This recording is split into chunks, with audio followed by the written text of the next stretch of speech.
அகர முதல எழுத்தெல்லாம் ஆதிபகவன் முதற்றே உலகு. நெஞ்சமெங்கும் நிறைந்திருக்கும் அன்பு நெஞ்சங்களுக்கு எனது அன்பார்ந்த வணக்கம்.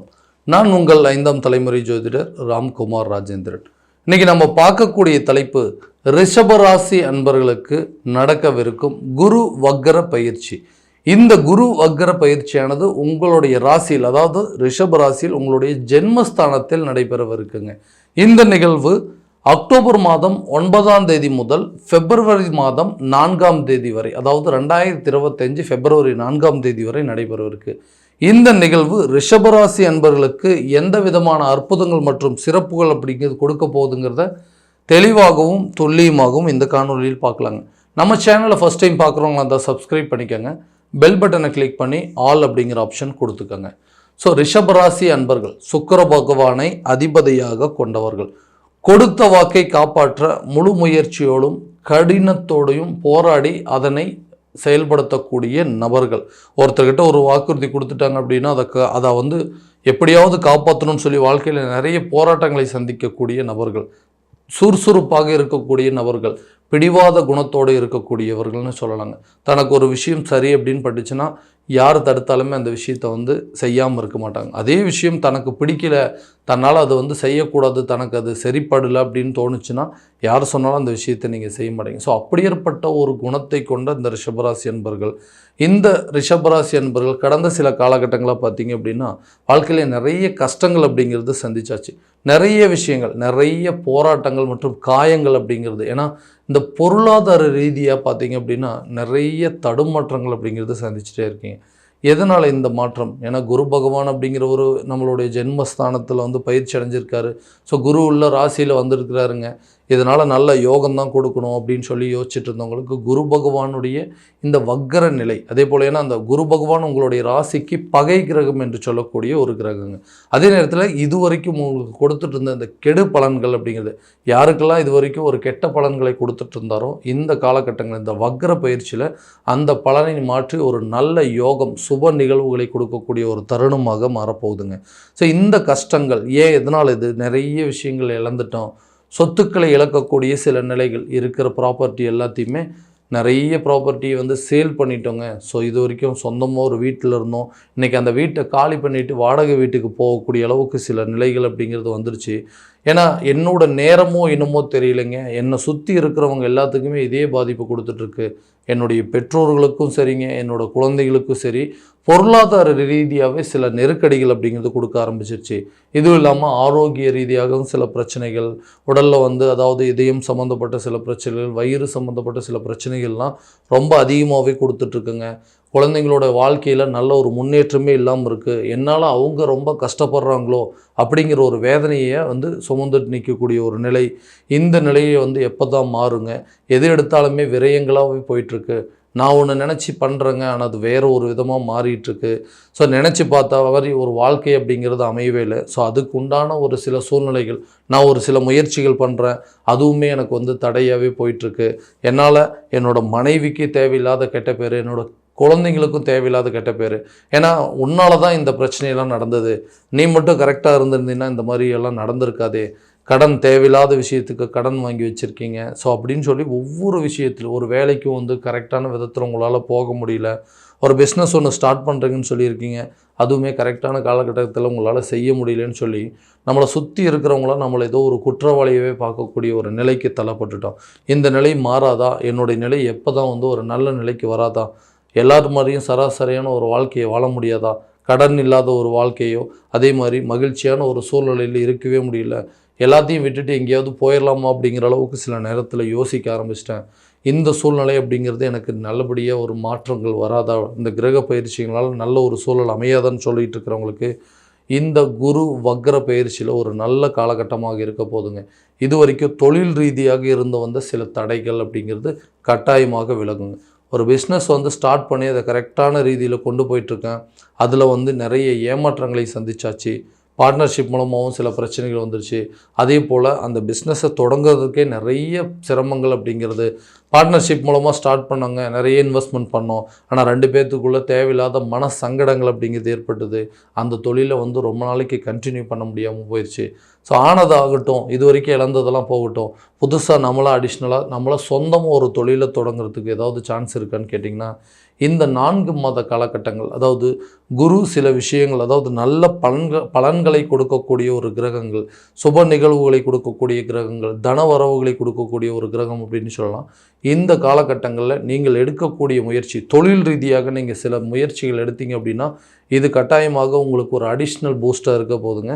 நீங்கள் இது வரைக்கும் பிளான் பண்ணிகிட்டு இருந்திருப்பீங்க, அதை வந்து கரெக்டான நேரத்தில் ஸ்டார்ட் பண்ண முடியாமல் இருந்தவங்களுக்கு இந்த காலகட்டங்களில் அதுக்குண்டான முயற்சிகள் எடுத்தீங்க அப்படின்னா கண்டிப்பாக அந்த தொழிலை தொடங்குவதற்கான ஒரு யோக காலகட்டமாக இருக்க போதுங்க. அடுத்ததான் அந்த வேலை அமைப்பு அப்படிங்கிறது எனக்கு சரியாகவே இல்லைங்க, நிறைய வேலைக்கு முயற்சி பண்ணிட்டேன், ஆனால் எனக்கு பிடிச்ச மாதிரி ஒரு வேலையே இல்லை, அப்படியும் ஒரு வேலைக்கு போனாலுமே அந்த வேலையில் அதிகபட்சம் ஒரு 3 மாத காலத்துக்கு மேலே என்னால் தாக்கு பிடிக்கவே முடியல, நான் கரெக்டாக வேலை செஞ்சுட்டு இருந்தாலும் எல்லாருமே என்னை வந்து குறை சொல்லக்கூடிய அளவு ஒரு நிலைக்கு தள்ளப்பட்டுட்டேன், என்னால் அந்த இடத்துல சரியாக ஒர்க் பண்ணவே முடியல, இந்த வேலையை விட்டுட்டு போயிடலாமா, இல்லை வேறு ஏதாவது நமக்கு பிடிச்ச மாதிரி ஒரு வேலைக்கு போகலாமா அப்படின்னு சொல்லி ஒவ்வொரு வேலையிலையும் இப்படியே மாற்றி போயிட்டுருக்கனால அப்போ எந்த இடத்துலையுமே என்னால் நிலையாகவே இருக்க முடியல, எனக்கு பிடிச்ச மாதிரி ஒரு வேலையும் அமையலைன்னு சொல்லக்கூடிய நபர்களுக்கு இந்த காலகட்டங்களில் வேலை ரீதியாக எடுக்கக்கூடிய முயற்சிகளும் ஒரு நல்ல பலன் அப்படிங்கிறது கொடுக்குங்க. ஸோ ரொம்ப நாளாக வந்து உள்ளூர்லேயே வேலை செஞ்சுட்ருக்கோம், ஒரு சிறு காலகட்டங்கள் பார்த்திங்கன்னா வெளிநாட்டிலையோ இல்லை வெளியூர்லேயோ போய் வேலை செஞ்சோம் அப்படின்னா இந்த பிரச்சனைக்கெல்லாம் ஒரு தீர்வு கிடைக்கும். ஸோ இடம் மாற்றங்கள் நமக்கு ஒரு நல்ல பலனை கொடுக்கும் அப்படின்னா கட்டாயமாக இடம் மாற்றம் அப்படிங்கிறது ஏற்படுங்க. ஒரு இடத்துலேருந்து இன்னொரு இடத்துக்கு சென்று வேலை செய்யக்கூடிய ஒரு யோக காலகட்டமாக இருக்க போது இந்த குரு வக்ர பயிற்சி காலகட்டங்களில். அடுத்தது இந்த திருமணம் சார்ந்த சில விஷயங்கள், தானாக விருப்பப்பட்ட ஒரு வாழ்க்கை அப்படிங்கிறது சரியாக அமையலை, ஸோ அதுவாக ஒரு வாழ்க்கை வந்ததுன்னா அதுவாக அது நல்லபடியாக இருக்குமோ அப்படின்னு சொல்லி நிறைய பெண் பார்த்தாச்சுங்க, நிறைய மாப்பிள்ளை பார்த்தாச்சு, ஆனால் எல்லாமே வந்து தடைப்பட்டுட்டே இருக்குது. ஸோ குருபலன் இருக்கா இல்லையா, இல்லை திருமணம் நடக்குமா நடக்காதா அப்படின்னு யோசிச்சுட்டு இருக்கக்கூடிய நபர்களுக்கு இந்த காலகட்டங்களில் திருமணம் சார்ந்த சில யோகங்கள், ஏன்னா இந்த குரு பகவானுடைய பார்வையானது 7ஆம் இடம், அதாவது கலஸ்தரஸ்தானத்தில் படுறதுனால திருமணம் சம்மந்தப்பட்ட சில யோகங்கள் அப்படிங்கிறது ரொம்ப நாளாக வந்து திருமண தடை நடந்துகிட்ருக்குன்னு சொல்லக்கூடிய நபர்களுக்கு இந்த திருமணம் சம்மந்தப்பட்ட அனுகூலங்களை கொடுக்கக்கூடிய இந்த குரு பகவான் குருவுடைய பார்வை உங்களுடைய ராசிக்கு 7ஆம் இடத்துல படுறதுனால கட்டாயமாக திருமணம் சம்மந்தப்பட்ட யோகங்கள் அப்படிங்கிறதும் கூட்டு தொழில் சம்மந்தப்பட்ட சில முயற்சிகள் அப்படிங்கிறது வெற்றி பெறக்கூடிய ஒரு தருணமாக இருக்க போதுங்க இந்த குரு வக்ர பயிற்சி காலகட்டங்கள். அடுத்ததாக திருமணம் அப்படிங்கிறது ஒன்று நடந்துருச்சு, ஆனால் ரொம்ப வருஷமாக வந்து குழந்தையே இல்லை, கிட்டத்தட்ட 5-6 வருஷமாக குழந்தை இல்லைங்க, பார்க்குறவங்களாம் என்னப்பா ஏதாவது ஹாஸ்பிட்டல் போய் பார்க்கலாம்ல, இல்லை இந்த மாதிரி ஒரு ட்ரீட்மெண்ட் எடுக்கலாம்ல, இந்த கோயிலுக்கு போயிட்டு வரலாம்னு சொல்லிட்டு ஒவ்வொருத்தராக நம்மளை சொல்லிவிட்டு ஏதாவது ஒரு அட்வைஸ் கொடுத்துட்டே இருக்காங்க. இதனால் என்னென்னா மன உளைச்சல் அப்படிங்கிறது வந்துகிட்டே இருக்குது. குழந்தை இல்லாதது எங்களுடைய தவறு இல்லைங்க, ஸோ நாங்களும் அதுக்கு உண்டான முயற்சிகள் எல்லாம் எடுத்துகிட்ருக்கோம், கடவுள் நமக்குன்னு இந்த காலகட்டங்களை தான் கொடுக்கணும் அப்படின்னு இருக்குது, ஸோ அதனால தான் தள்ளி போயிட்டுருக்கு அப்படின்னு சொல்லிட்டு ஏதாவது ஒரு காரணத்தை சொல்லிகிட்டே இருக்கிறோங்க.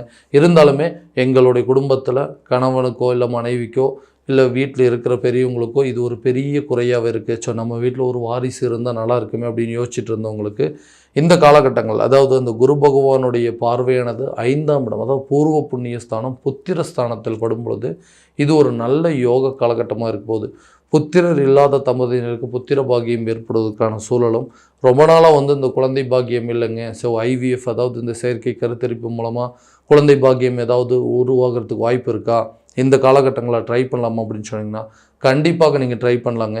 இது ஒரு நல்ல தருணமாக இருக்க போது, ஒரு நல்ல யோகமாக இருக்க போதுங்க. இந்த நேரத்தில் நீங்கள் அதுக்குண்டான முயற்சியெல்லாம் பண்ணீங்க அப்படின்னா குழந்தை சம்மந்தப்பட்ட அனுகூலங்கள் அப்படிங்கிறது உங்களுக்கு கட்டாயமாக இருக்குது. அடுத்ததாக இந்த பூர்வீக சம்மந்தப்பட்ட சில அனுகூலங்கள் அப்படிங்கிறது, பங்காளிகள் மூலமாக ரொம்ப வருஷமாக இந்த இடம் வந்து பெரிய பிரச்சனையாகவே இருக்குது, அந்த இடத்துல இருக்கிற கேஸ் எல்லாம் எப்போ தான் தீரும், கேஸ் தீர்ந்து அந்த சொத்து எங்கள் கைக்கு வராதான்னு யோசிச்சுட்டு இருக்கவங்களுக்கு அதே இடத்துல இந்த பூர்வ புண்ணிய ஸ்தானத்தில் இந்த 5ஆம் இடத்துல குருவுடைய பார்வை படுறதுனால பூர்வீக சொத்துக்களில் இருக்கக்கூடிய வில்லங்குகளும் வம்பு வழக்கு கோர்ட்டு கேஸு பிரச்சனை தீர்வதற்கான ஒரு நல்ல பலனாக இருக்கக்கூடியது இந்த குரு பகவானுடைய வக்ர பயிற்சியில். அடுத்தது ஒரு இடம் வாங்கணுங்க, அந்த இடத்துல வந்து வீடு கட்டணும் அப்படின்னு சொல்லிட்டு ரொம்ப நாள் ஆசைப்பட்டுட்ருக்கோம், அந்த வீடு வேலை அப்படிங்கிறது எங்களால் தொடங்கவே முடியல, அதுக்குன்னு பணம் வச்சுட்டு இருந்தோம் அப்படின்னு சொன்னால் அந்த பணம் வேறு விதமாக ஏதாவது ஒன்று செலவாயிட்டே இருக்குது. ஃபார் எக்ஸாம்பிள் இந்த மருத்துவ செலவுக்கு வந்துடுதுங்க, இல்லை திடீர்னு வந்து ஏதாவது ஒரு விசேஷங்கள் வந்துடுது, அந்த விசேஷத்துக்கு அந்த பணத்தை எடுத்து கொடுக்க வேண்டிய சூழ்நிலை. பணம் ஒருத்தர் அர்ஜென்ட்டாக கேட்டார் சொந்தக்காரரு, ஸோ அவங்களுக்கு கொஞ்சம் பணத்தை கொடுத்துட்டேன், அந்த பணமும் எங்களுக்கு கரெக்டான நேரத்தில் வந்து சேர மாட்டேங்குது. ஸோ நாங்கள் எதிர்பார்த்த இடத்துலையும் எங்களுக்கு பணம் வந்து சேரலை. இதனால் அந்த வீடு கட்டக்கூடிய விஷயங்களை ரொம்ப தடைப்படுத்திகிட்டே இருக்குங்க. இந்த நிலையெல்லாம் மாறாதா, நம்மளும் சொந்தமாக ஒரு வீடு கட்ட முடியாதா அப்படின்னு யோசிச்சுட்டு இருக்கிறவங்களுக்கு வீடு கட்டுவதற்கான சில யோகத்தை உருவாக்கக்கூடிய காலம், நீண்ட நாட்களாக நிலுவையில் இருந்த தொகை வந்து சேரக்கூடிய ஒரு காலமாக இருக்க போதுங்க. பணம் கேட்ட இடத்துல உங்களுக்கு கரெக்டான நேரத்தில் உதவிகள் அப்படிங்கிறது கண்டிப்பாக உங்களுக்கு கிடைக்குங்க. அடுத்தது அந்த கடன் சம்மந்தப்பட்ட சில பிரச்சனைகள். கடன் அப்படிங்கிறது எனக்கு ஒரு பெரிய பிரச்சனையாகவே இருக்குங்க. கடன் வந்து கழுத்தை நெரிக்கக்கூடிய அளவுக்கு சில சூழல் யாருக்கோ, அதாவது எதோ பண்ணலாம், ஒரு பிஸ்னஸ் பண்ணலாம், இந்த பிஸ்னஸ் பண்ணால் இந்த பணத்தை வச்சு கண்டிப்பாக ஒரு நல்ல நிலைக்கு வந்துடலாம் அப்படின்னு சொல்லி போட்ட இடத்துல போட்ட பணம்லாம் அப்படியே முடங்கி கிடக்குது. பணம் அப்படிங்கிற ஒரு பிரச்சனை, வாங்கின இடத்துல கரெக்டான நேரத்தில் என்னால் சரியாக அந்த பணத்தை திரும்ப கொடுக்க முடியல.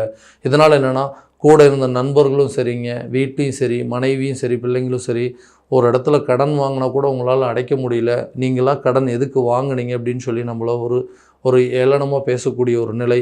இந்த கடனால் எனக்கு இருக்கக்கூடிய கொஞ்ச நெஞ்ச மரியாதையுமே போயிடுச்சுங்க. இந்த நிலையெல்லாம் மாறாதா? இந்த கடன் பிரச்சனையிலேருந்து நான் சுத்தமாக வெளியவே வரவே முடியாதா? நிறைய முயற்சி பண்ணிகிட்ருக்கேன், வீட்டில் பேசியிருந்தேங்க, இல்லை இந்த மாதிரி சொத்துக்கள் ஏதாவது ஒன்று வித்தாவது அந்த பிரச்சனை எல்லாத்தையும் தீர்த்துறணும்னு சொல்லிட்டு எடுக்கக்கூடிய முயற்சி எல்லாமே தடைப்பட்டுட்டே இருக்குது.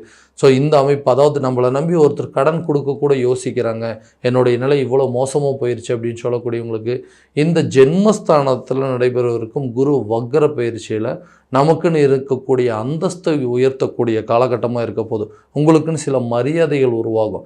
ஓகேங்க, இது வரைக்கும் அவர் வந்து பணம் வந்து வாங்கினார், சரியாக கொடுக்க முடியல, ஆனால் இப்போ ஒரு கரெக்டான பிஸ்னஸ் பண்ணிகிட்ருக்காரு, இப்போ கரெக்டாக வேலைக்கு போயிட்டுருக்காரு.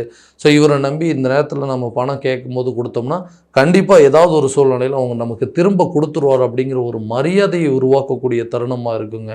இதனால் உங்கள்கிட்ட ஒரு ஹெல்ப் அப்படின்னு கேட்டவங்ககிட்ட கூட கரெக்டான நேரத்தில் உங்களுக்கு ஒரு ஹெல்ப் கிடைக்கும். ஸோ இந்த பிரச்சனையை முடிக்கிறதுக்கு ஏதாவது ஒரு சூழலில் ஒரு மனைவி வழி சொத்துக்கள் மூலமாகவோ அல்லது தாய் வழி சொத்துக்கள் மூலமாகவோ சில அனுகூலங்கள் அப்படிங்கிறது உங்களுக்கு கிடைக்கும். அதே நேரத்தில் இருக்கக்கூடிய பிரச்சனைகள் அப்படிங்கிறது கண்டிப்பாக தீருங்க. உடல் ஆரோக்கியம் சார்ந்த சில தடைகள் அப்படிங்கிறது இருக்குது. அடிக்கடி ஹெல்த் ரிலேட்டடில் ஏதாவது ஒரு இஷ்யூ வந்துகிட்டே இருக்குங்க. நிறைய ஹாஸ்பிட்டலுக்கு போக வேண்டிய ஒரு சூழ்நிலை இருந்துகிட்டே இருக்குன்னா இந்த காலகட்டங்களில் இது வரைக்கும் அந்த 12ஆம் இடத்தில் இருந்த ராகு பகவானால் சில தேவையற்ற விரைய செலவுகள் அப்படிங்கிறதும் மருத்துவ செலவுகள் அப்படிங்கிறது கொடுத்துட்டு இருந்திருக்கும். அந்த இடத்துல இருக்கக்கூடிய, அதாவது மேஷராசியிலிருந்து இந்த ராகு பகவான் விலகி இருந்த காலகட்டங்கள்லையும் அதே போல் உங்களுடைய ஜென்மஸ்தானத்தில் குரு பகவான் வந்ததுனால உங்களுக்கு இது வரைக்கும் இருக்கக்கூடிய இந்த பிரச்சனைகள் அப்படிங்கிறது கண்டிப்பாக விலகும். ஆரோக்கியத்தில் நல்ல ஒரு முன்னேற்றம் அப்படிங்கிறது இருக்குங்க. மனைவி மக்களோட குழந்தைகளோட நல்ல ஒரு மகிழ்ச்சியான ஒரு வாழ்க்கையை வாழக்கூடிய ஒரு காலகட்டமாக மாறக்கூடியது தான் இந்த குரு பகவானுடைய வக்ர பயிற்சி. ஸோ குழந்தைங்களுடைய கல்வியிலும் நல்ல ஒரு முன்னேற்றம் கொடுக்கக்கூடிய ஒரு காலமாக இருக்க போதுங்க. இது வரைக்கும் நம்ம பார்த்தது எல்லாமே பார்த்திங்கன்னா கோச்சார பலன்கள் மட்டும்தான். இந்த பலன்கள் அனைத்து உங்களுக்கும் நடக்குமா அப்படின்னா உங்களுடைய ஜனனகால ஜாதகத்தை இந்த கிரக அடைவுகளோடு ஒப்பிட்டு பார்த்து அந்த கிரக அடைவுகள் அனைத்தும் உங்களுக்கு இருக்குதா, உங்களுடைய ஜாதகத்தில் இருக்கா அப்படிங்கிறத முழுமையான விதத்தில் தெரிஞ்சுட்டு அதற்குண்டானபடி சில முயற்சிகள் எடுத்தீங்க அப்படின்னா கட்டாயமாக எல்லா விதமான வெற்றி பலன்கள் அப்படிங்கிறது உங்களுக்கு கிடைக்குங்க. ஸோ உங்களுடைய ஜாதகம் எங்கிட்ட பார்க்கணும் அப்படின்னு ஆசைப்பட்டீங்கன்னா கீழே இருக்க நம்பருக்கு காண்டாக்ட் பண்ணி அப்பாயின்மெண்ட் ஃபிக்ஸ் பண்ணிக்கோங்க. அப்படி இல்லையா உங்களோட ஜாதகத்தை வாட்ஸ்அப் மூலமாக அனுப்பிச்சி வச்சிங்க அப்படின்னா தெளிவான முறையில் கணிச்சு துல்லியமான பலன்கள் அப்படிங்கிறது உங்களுக்கு தெரியப்படுத்தப்படுங்க. மீண்டும் அடுத்த காணொலியில் உங்களை சந்திக்கும் வரை உங்களிடமிருந்து விடைபெறுவது உங்கள் ராம்குமார் ராஜேந்திரன். நன்றி.